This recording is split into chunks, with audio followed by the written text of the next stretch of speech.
Hi guys, সবাই কেমন আছেন? দেখেন শ্বশুর বাড়ির থেকে যত চাল কুমড়া আছে আমার শাশুড়ি সব পাঠাই দিছে।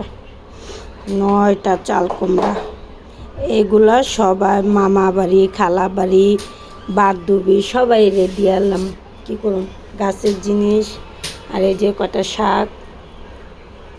শাক পাঠাইছে আমার জন্য। দেশের শাক সবজি খাইতে অনেকটাই ভালো লাগে। দেখেন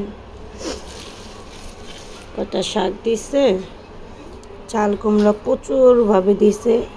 এবার গোপালগঞ্জে চাল কুমড়া বেশি হয়েছে, আর আমার শ্বশুর বাড়ি থেকে এই পর্যন্ত অনেক চাল কুমড়া আনছে। দেখছো তোমার দাদি আফিফা, দেখো কতগুলো চাল কুমড়া দিছে। 1 2 3 4 5 6 7 কয়টা দিছে বলো দি? 9টা।